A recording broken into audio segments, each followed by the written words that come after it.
Hola amigos, mi nombre es Alberto. El día de hoy vamos a trabajar con conjuntos en Python, también conocido como sets. Los conjuntos son otro tipo de estructura de datos, como ya hemos visto anteriormente, las listas o también las cadenas de texto también podrían considerarse, o incluso las tuplas que vimos en el video anterior.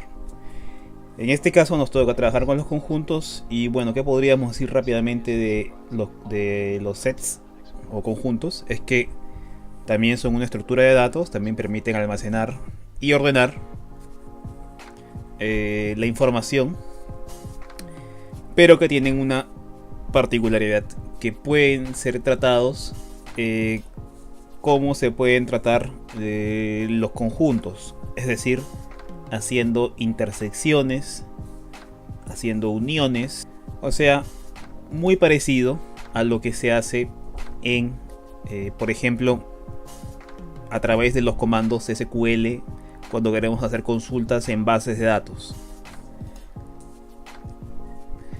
Entonces, vamos a irlos revisando. Van a ver que en realidad no es nada complejo, a diferencia de quizás las sentencias que hay en SQL, este programita que les mencionaba, que son un poco más complejas y que quizás requieren otro tipo de análisis para poder entenderlos. En Python, estos conjuntos o sets son, creo yo, más sencillos de entender, y me parece que no va a haber ningún problema en que ustedes puedan comprender todas las utilidades y todo el alcance que puedan tener este tipo de estructuras.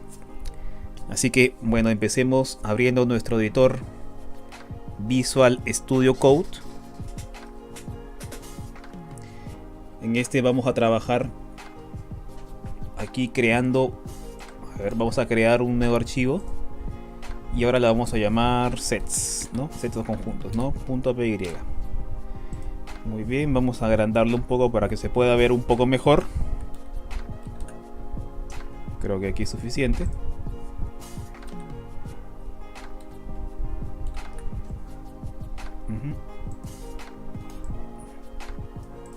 Aquí creo que ya está. Muy bien.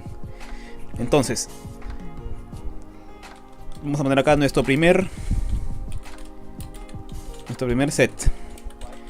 En anteriores videos ya hemos visto, por ejemplo, cómo hacíamos las cadenas de texto, que era una variable igual, comilla simple, ¿no? Comilla simple y un texto adentro. Ya hemos visto también, por ejemplo, que podíamos declarar tuplas, que esta vez era a través de paréntesis y dentro colocábamos algún texto. Y también vimos, por ejemplo, las listas, que era a través de corchetes y adentro colocábamos también un texto cualquiera. En este caso, para declarar un conjunto tenemos que usar las llaves. Ya esto de acá, estos tres de acá, ya no. Vamos a usar simplemente llaves. Declaramos una llave y dentro de esta llave vamos a colocar cualquier tipo de dato. Por ejemplo, Alberto. Alberto, por ejemplo, un número más y mi edad. Por ejemplo, ¿no? Sombreamos, ejecutamos. No muestra ningún error. Le doy imprimir en pantalla el conjunto A. Y me lo muestra aquí abajo. Hasta aquí totalmente sencillo, ¿verdad? Podemos utilizar cualquier tipo de valor. Valores de texto, valores numéricos y también, por ejemplo, podríamos usar valores booleanos de true y false, ¿verdad? Ejecutamos, ahora ejecutamos print para ver qué cosa hay dentro y vemos que se puede poner lo que queramos. Algo muy curioso es que si se dan cuenta acá y miran acá también, no está en orden. Y eso es correcto, porque los conjuntos no tienen por qué estar en orden. Este es algo que se conoce, por ejemplo, cuando programas o cuando trabajas con sentencias SQL, que los conjuntos de por sí no son ordenados. Uno tiene que ordenarlos de manera explícita a través de un comando. Pero normalmente pueden aparecer así como están ahorita, desordenados. Así que ahí no hay ningún error. Entonces, como vimos, es muy sencillo de declarar nuestro primer conjunto. Ahora vamos a declarar un set vacío. Lo mismo, A igual, pero esta es qué cosa. Colocamos las llaves y nada más. Ejecutamos, no muestra ningún error. Imprimir en pantalla la variable A. Y vemos acá que me muestra el conjunto pero sin nada, totalmente vacío.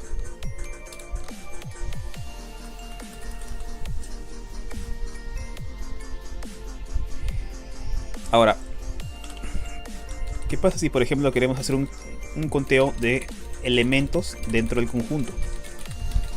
Quiero saber cuántos elementos hay en mi conjunto. Puedo usar la función len. Len. Y A. Vamos a declarar esta vez A. Llave. Vamos a declarar por ejemplo con Alberto, 100, 20. Ejecutamos. ¿Y cuántos debería haber? ¿Cuántos elementos hay acá? 3, ¿no? Así que la respuesta debería ser 3. Ejecuto y sí, exactamente aquí hay 3 elementos. Entonces este me sirve para hacer un conteo de cuántos elementos tengo. ¿Qué pasa si quiero por ejemplo eliminar un conjunto? Declaro, primero verifico que A exista, le hago un print A para que me muestre abajo los valores como lo está haciendo ahí, y le digo mira, quiero que le hagas un delete o del simplemente de la variable A, que es la que tiene todo el conjunto dentro. Ejecuto, no me muestra ningún error en la ventana de abajo. Le doy un print nuevamente y que me debe botar acá, me debe botar simplemente que no existe. Y exacto, error, la variable A no está definida, es decir, no existe porque lo he eliminado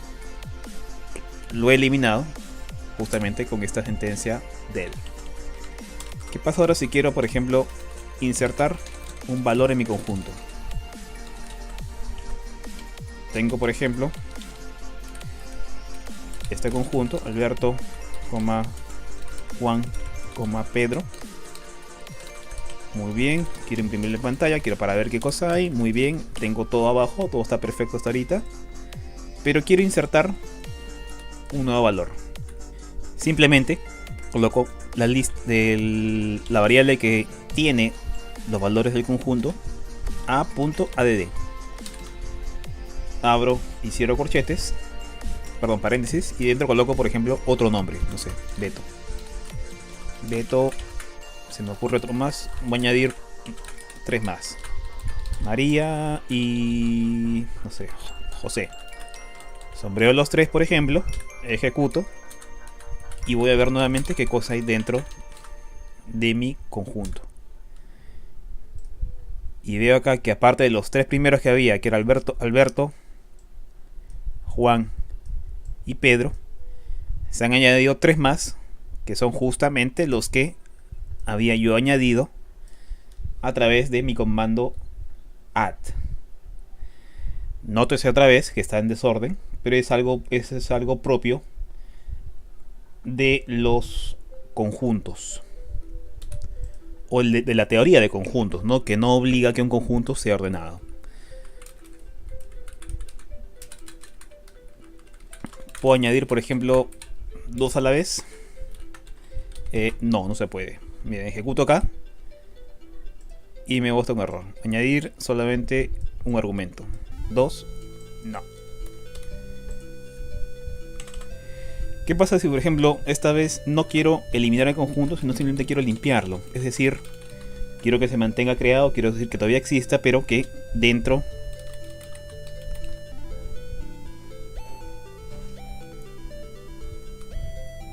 muy bien, ahora lo que vamos a hacer es cómo limpiar un conjunto.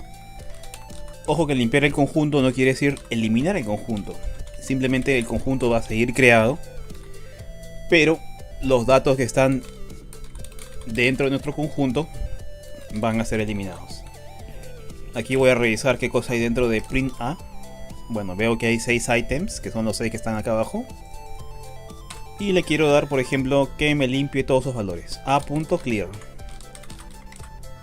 Sombreo, ejecuto. No muestra ningún error. Quiero volver a ver qué cosa hay dentro de print del conjunto A. Lo ejecuto y me dice conjunto vacío, no hay nada. Con esto ya he limpiado todos los valores que habían dentro de mi conjunto. Pero esta vez vamos, por ejemplo, a eliminar un valor en concreto dentro del conjunto. Eliminar un valor en concreto. Vamos a copiar este conjunto de acá, lo vamos a pegar acá abajo. Muy bien. Digo que ahora que mi conjunto A está formado por Pedro, Alberto y Juan. Muy bien, pero quiero eliminar alguno de estos elementos. Simplemente le doy a.remove. Pero ¿remove qué? Remove y coloco el elemento que quiero eliminar. ¿Cómo? Colocando el nombre. Quiero eliminar a Juan, por ejemplo. Sombrero, ejecuto. No me muestra ningún error acá abajo. Así que voy a darle a imprimir en pantalla. Quiero ver qué cosa hay dentro ahorita de mi conjunto A. Ejecuto y veo que solamente hay Pedro y Alberto. Juan ha sido eliminado. Entonces cada vez que quiera eliminar un elemento tengo que colocar de manera explícita el nombre de dicho elemento. Ahora, por ejemplo, pero ¿qué pasa si yo quiero, por ejemplo, eliminar el último valor? El último valor de un conjunto. Vamos a usar otra vez esto mismo. El conjunto A. Imprime en pantalla el conjunto A. Tengo Pedro, Juan y Alberto. Tengo 3 elementos. Y ahora voy a colocar a.pop. Y lo voy a ejecutar. Ejecuto. ¿Y qué me muestra acá? ¿Qué me dice acá? Mira, he eliminado a Pedro. ¿Y por qué lo he eliminado? Porque en esta lista Pedro está... Perdón, en este conjunto Pedro está como último elemento. O por lo menos eso es lo que ha encontrado en este momento determinado esta función pop. Ya sabemos que no hay un orden específico, sino que simplemente ha encontrado este como último elemento y ha procedido a eliminarlo. Nótese que aquí yo no declaro ninguna posición determinada o ningún nombre del elemento que quiero eliminar. Me basta con colocar pop para que agarre el último elemento del conjunto y lo elimine. Ahora, ¿qué pasa si queremos? Vamos a copiar un conjunto dentro de otro. Vamos por el mismo conjunto A, que está con estos nombres.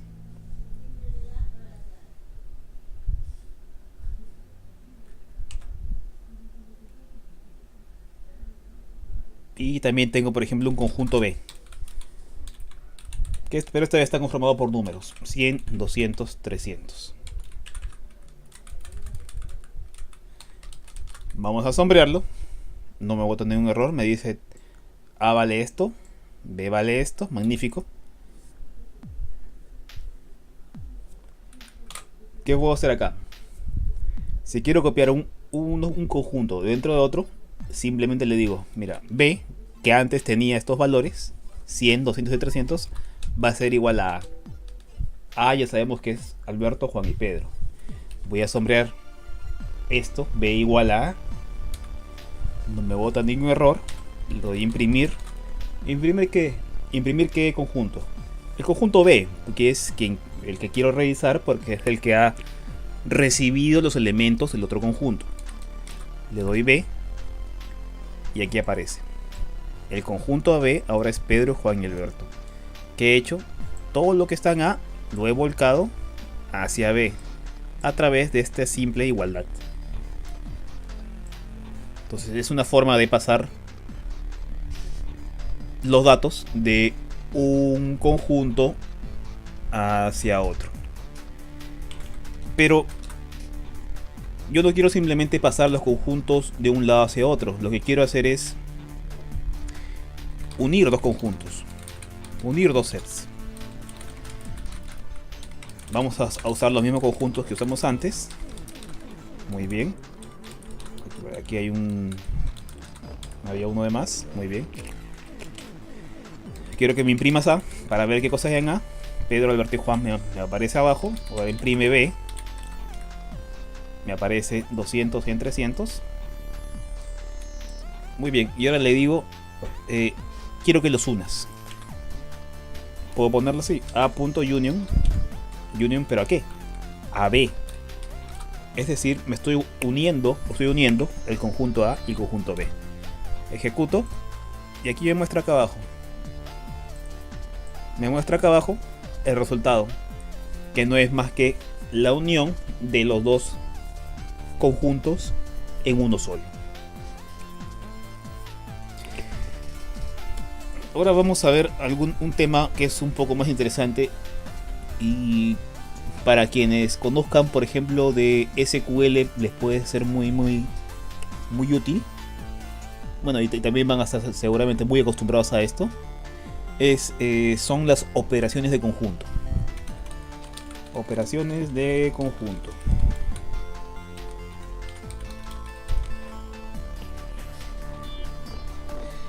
Por ejemplo, en SQL, en el lenguaje SQL con base de datos, es muy común hacer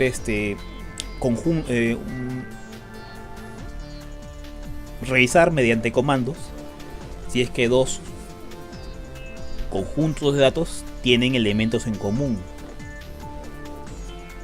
y saber cuáles son estos elementos en común. Esto se hace mediante un código que te permite justamente hacer la consulta a la base de datos. Esto es muy parecido, por ejemplo, a lo que se hacía en el colegio, en la escuela, en donde te ponían dos diagramas de Venn, un conjunto A con unos elementos adentro y un conjunto B con otros elementos adentro, y te hacían unirlos gráficamente, y el lugar donde formaban la intersección eran los elementos que tenían en común, ¿verdad? Eso es una intersección que también se puede replicar y se puede hacer aquí a través del Python y con algunas funciones en particular. Vamos a hacer nuestra primera operación de conjunto, que es la intersección. Por ejemplo, tengo el conjunto 100, 200, 300, 400.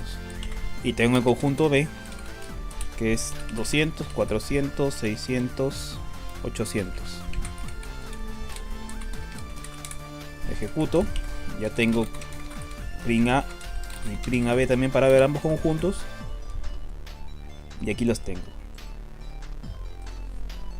En estos conjuntos pequeños creo que es fácil darse cuenta cuáles son los elementos que son en común, ¿verdad? Por ejemplo el 200 o por ejemplo el 400.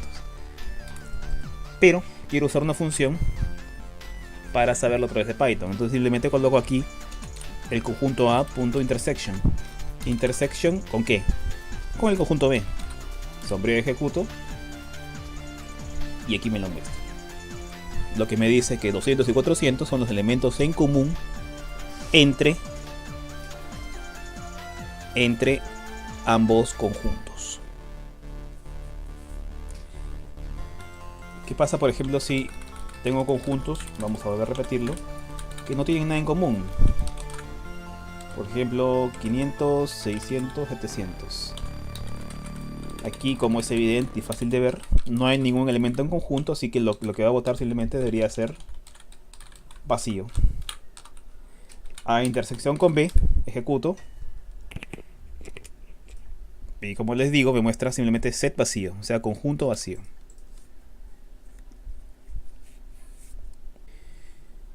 Pero también puedo hacerlo para numerosos conjuntos, o sea, no solamente para dos, sino para hacer una intersección de 3 o de 4 conjuntos. Claro que es posible. Vamos a hacerlo acá. Vamos a hacer, por ejemplo, que B sea, se me ocurre 100, 600, 666. Que C es un conjunto que se llame C, que sea, por ejemplo, 100, 777. Y un conjunto que se llame D, que sea 100, 888, 999. Evidentemente aquí, porque como son pocos elementos, nos podemos dar cuenta que en estos tres conjuntos solamente hay un valor que es el que se repite todas las veces, ¿no? Que es el valor 100. Aquí están todos mis valores de todos mis conjuntos y vamos a darle a punto intersection. ¿Con qué? con B, coma, con C, coma, con D. Sombreo, ejecuto. Y como es evidente, me va a botar solamente que el único valor que es que tienen en común los 4 conjuntos es el número 100. Muy bien, siguiendo la misma lógica de esto, ahora vamos a hacer ya no intersección, sino una función que se llama difference o diferencia. Es decir, ¿cuáles son los elementos que no tenemos en común? O sea, los elementos que no están intersectados, sino los otros elementos que están, por ejemplo, en A y en B, pero que no tienen ninguna relación entre sí. Entonces aquí vamos a usar la función diferencia. Vamos a hacerlo con un conjunto muy sencillo para que se vea de manera rápida. 100, 200, 300. Y el conjunto B va a ser 100, 800 y 900. Sombrero ejecuto, ya tengo cargados los conjuntos dentro de las variables. Le doy a imprimir A, imprimir en pantalla B para verlos, que todo esté bien. Muy bien, y aquí tengo mis dos conjuntos. Yo te pregunto, ¿cuáles son los elementos que no son comunes, que no tienen nada en común, que no se repiten en ambos lados? Obviamente el 100 se va a repetir, porque está en un conjunto y está en otro. O sea, este no es la diferencia. La diferencia son los otros, los que no se intersectan. 200 está en un conjunto pero no en el otro, entonces está bien. 300 está en un conjunto pero no en el otro, está bien. 800 está en un conjunto, igual 900 está en un conjunto que no se repite. Es decir, aquí la respuesta debería de ser 4 elementos: 200, 300, 800 y 900. Vamos a hacer A.difference, esta vez ya no intersection. A.difference de B. Sombrero ejecuto.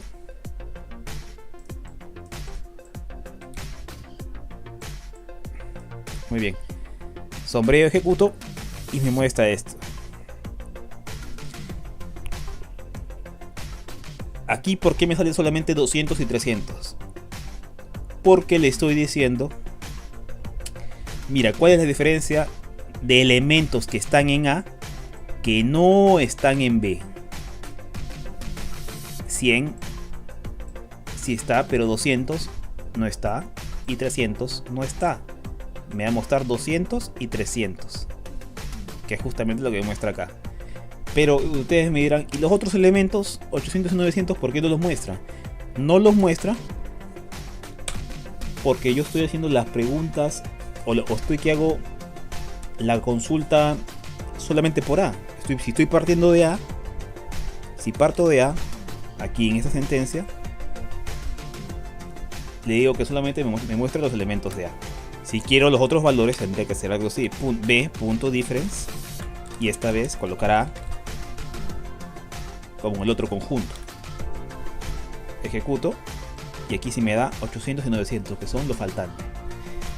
Entonces te muestra los valores que no están intersectados, pero solamente partiendo del conjunto desde el cual estás haciendo o estás usando la función difference. Si yo quiero tener ambos, o si quiero tener todos los valores, pues tengo que hacer el llamado no solo a un conjunto, en este caso A, sino también al conjunto B.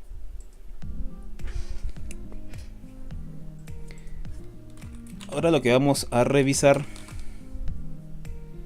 es cómo se puede actualizar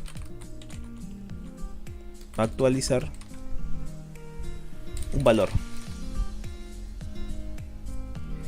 Yo tengo mi conjunto que es A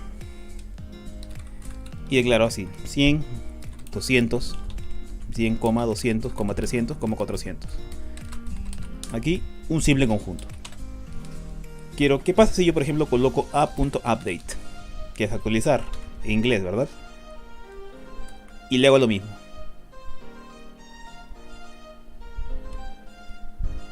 pero esta vez coloco update así con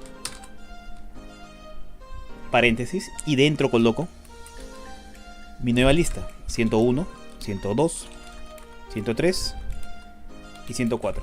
Sombreo, lo ejecuto y ahora quiero mostrar qué cosa hay dentro de mi lista. ¿Qué cosa ha hecho acá? Ha mantenido estos valores: 100, 200, 300 y 400, y ha actualizado, que en realidad no es actualizar, sino es una especie de insertar: 101, 102, el 103 acá y el 104 acá. Como se dan cuenta, es una forma de añadir nuevos valores, así como se hacía antes con el add, pero en este caso lo hace con esto, con esta sentencia update. Una diferencia es, por ejemplo, si yo repito, a ver, ya tengo todo esto dentro de add. Por ejemplo, quiero hacer otro update, abro y cierro paréntesis, abro mi corchete y le digo: mira, quiero que me actualices 100, 101. ¿Lo va a añadir? No, no lo va a añadir porque ya existe. Si ya existe, no lo va a volver a hacer y simplemente va a quedar ahí. Ejecuto. Vuelvo a añadir otra vez print A para ver qué cosa hay. ¿Y qué cosa tengo? Los mismos elementos que antes.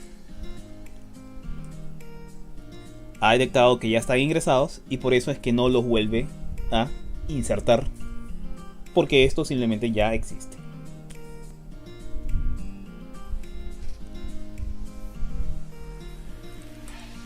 Ahora, ustedes me dirán, ¿cuál es la gran diferencia? ¿Cuál es la gran diferencia con add? La diferencia es que en add insertas uno por uno. Acá puedes hacer el bloque.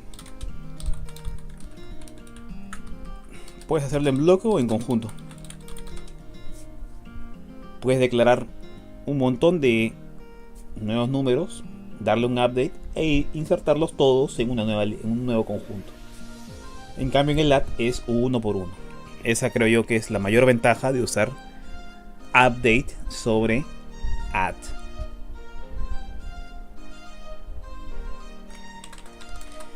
Muy bien, ahora vamos a ver algunas funciones para analizar los datos. Más que los datos, para analizar los conjuntos. Por ejemplo, quiero saber si un conjunto tiene elementos en común. ¿Qué podría ser? Un intersection, ¿verdad? Pero hay otra función también que nos puede ser más útil y más rápida también. Voy a crear un conjunto que es 100, 200, 300. Y voy a crear otro conjunto que sea 100, 444, 555. Evidentemente aquí hay un elemento que se intersecta entre ambos conjuntos, entre A y B, que es el número 100, ¿verdad? Entonces yo aquí le pregunto, mira, A is disjoint ¿con qué conjunto? ¿Con B? Falso. ¿Qué preguntaba yo aquí? A no is disjoint, o sea, no tiene nada en común con B. Falso. Sí tienen en común. ¿Qué tienen en común? El número 100. Como ven acá me devuelve valores booleanos, valores true o false nada más. Si yo quiero cambiar esto, por ejemplo, y colocarle aquí estos valores, aquí obviamente ya no hay, si lo miran bien, no hay ningún valor en común. Y aquí sí me debería aparecer. Aquí sí me debería aparecer true. A no tiene nada en común con B. Verdadero. No hay nada en común. Otro tema interesante acá podría ser saber si un conjunto es un subconjunto de otro. Entonces, subconjunto de otro. Declaro, por ejemplo, A igual llaves 100, 200, 300 y coloco el conjunto B, que es por ejemplo 10, 100, 200, 300, 1000, 1000, 2000. Yo les pregunto, ¿todo el conjunto A está dentro, es decir, es un subconjunto de B? Sin duda, porque aquí también está 100, está 200 y está 300. Vamos a sombrearlo, ejecutarlo. Ya está cargado nuestras variables de estos conjuntos. Le digo A punto y subset de B. Aquí la respuesta sería true, ¿verdad? Ejecuto y me dice true. ¿Qué pasa, por ejemplo, si vamos a ver nuevamente A 100, 200, 300? Ya, pero B es 10, 100, 200, ya no el 300, solamente 1000 y 2000. La pregunta es, ¿el conjunto A es un subconjunto de B? En parte, porque le falta el 300, por ejemplo, el 300 no está dentro de B. Pero basta que no esté un elemento para que ya no sea un subconjunto. Entonces, si yo aquí sombreo y ejecuto, y si hago la función A y subset, ¿qué me debería aparecer? Que false, que no es un subconjunto. Porque aunque está la mayoría de elementos, basta que le falte uno para que ya no esté. Sombreo y ejecuto, y es lo que les decía. A es un subconjunto de B, falso. No es un subconjunto de B. Ahora vamos a ver al revés. Es un superconjunto de otro. Yo me gusta además que llamarlo superconjunto, lo llamo conjunto padre, ¿no? Conjunto padre o conjunto contenedor. Es lo mismo pero visto al revés. Vamos a sombrear esto de acá. Vamos a copiarlo. Esta vez esto va a ser A y esta vez esto va a ser B. Sombreo y ejecuto. Vemos que A tiene todos estos valores y que B tiene estos valores. Por cierto, B está dentro del conjunto A. Está el 100, está el 200 y está el 300, que está acá, ¿no? Entonces, si yo pregunto A is superset, o sea, es un conjunto padre de B, aquí la respuesta vendría a ser sí. Ejecuto y me da justamente un true. Igual que en el caso anterior. Basta que, por ejemplo, no esté incluido el 300 dentro del conjunto padre para que yo haga lo mismo. Ejecuto y me sale false. Porque si bien 100 está incluido acá y 200 acá, 300 no está en ninguna parte. En otras palabras, A no es un superconjunto o un conjunto contenedor de B porque hay un elemento de B que no está en A. Muy bien, ahora vamos a ver cómo eliminar un ítem de nuestro conjunto. En este caso vamos a usar la opción discard, ¿no? Tenemos aquí nuestro conjunto. Vamos a copiar el de acá arriba nuevamente. Muy bien, vamos a imprimirlo en pantalla para ver qué cosa hay dentro de este conjunto.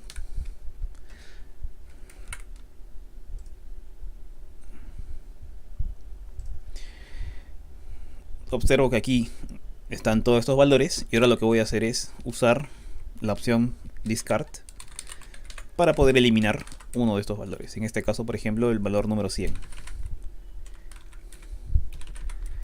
Sombreo, ejecuto. No me muestra ningún error acá, no hay ningún error, nada. Y otra vez le doy a imprimir en pantalla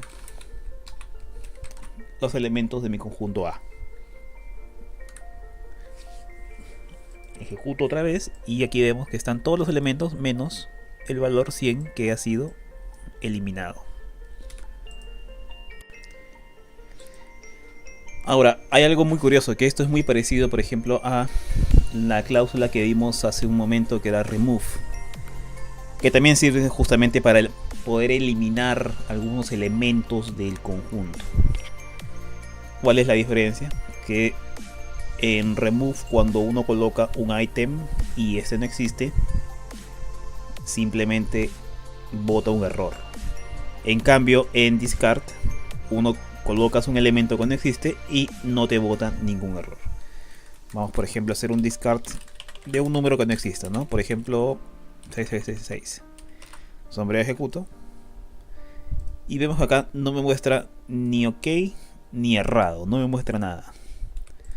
Y no me muestra nada porque en realidad no he hecho nada, porque no puede eliminar algo que no existe.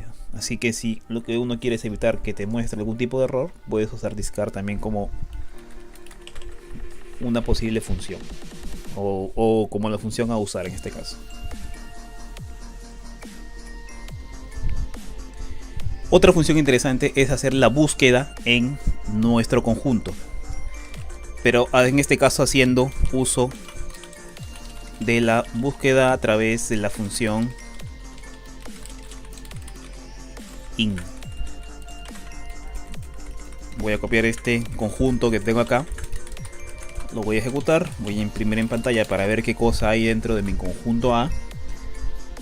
Veo, bueno, que ya está lleno de elementos y quiero buscar, por ejemplo, si existe el valor número 10. Entonces puedo colocar algo como esto: 10 in A, sombrero, ejecuto, y aquí me bota el valor true.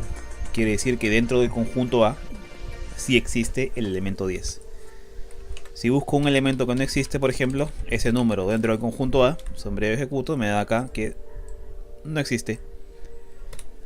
Algo que debemos tener en cuenta es que la búsqueda siempre se hace por la cadena completa. Por ejemplo, si yo coloco acá, vamos a hacer un nuevo conjunto.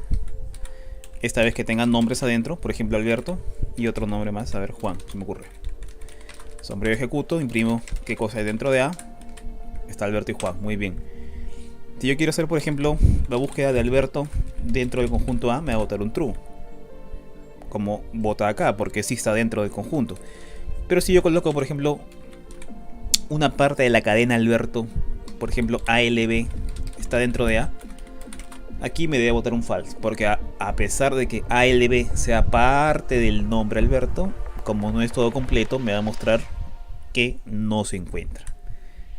Lo ejecuto y aquí me muestra ALB está dentro de A, false. Entonces estas dos son unas búsquedas, unas formas de buscar bastante sencillas y también que son bastante usadas. Muy bien, ahora vamos a revisar, por ejemplo, algunas funciones adicionales. Por ejemplo, vamos a usar algunas funciones como max, min o suma. Por ejemplo, vamos a hacer primero nuestro conjunto 10, 20, 30, 40. Ejecuto. Ya tengo mi conjunto A con esos valores adentro y ahora le digo, mira, quiero que me des el valor mínimo dentro de A, que en este caso debe ser 10. Sonríe, lo ejecuto y aquí me muestra 10. Muy bien. El valor máximo dentro de A, que debe ser 40, que es lo que me muestra justamente acá.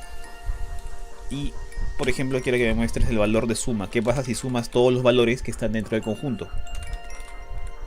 En este caso me da 100. Que si suman todos estos valores es igual a 100.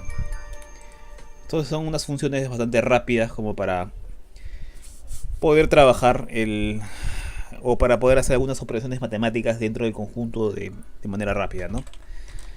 Ya para ir acabando, vamos a ver cómo podemos ordenar nuestro conjunto. Como les dije al principio del video, por definición los conjuntos, o siempre que se trabaje con operaciones de conjunto, estos no tienen por qué estar ordenados. Siempre, incluso si uno, por ejemplo, trabaja con SQL o con comandos SQL, sabes que los conjuntos de datos no están ordenados por ninguna columna o por ningún valor en especial. Entonces uno tiene que darle el orden de manera explícita, es decir, colocar algún comando o decirle que tienen que ordenarse de alguna forma. En este caso vamos a usar una función muy conocida, muy usada ya anteriormente en otro tipo de estructuras que hemos visto, que se llama sorted. Vamos a usarla en A. Vamos a ver qué cosa hay en A. Print A. Mira qué curioso, me imprimo A y me sale el desorden 40, 10, 20, 30, ¿verdad? Pero si le pongo sorted A, ya se ordenó. Está de menor a mayor. Entonces es una forma rápida y sencilla de ordenar un conjunto determinado. Muy bien amigos, hasta ahora ya con esto hemos terminado el tema de esta estructura de datos llamada conjunto. Ya hemos revisado otras tantas en anteriores videos. Y en el siguiente video estaremos viendo el tema de los diccionarios. Ya un poco como para ir terminando con el tema de estructura de datos en Python. Y bueno, estamos avanzando poco a poco en nuestro curso, así que espero que les sea útil, como me es útil a mí siempre revisar y recordar esta información, ¿no? Bueno, muchas gracias por su atención. Hasta luego.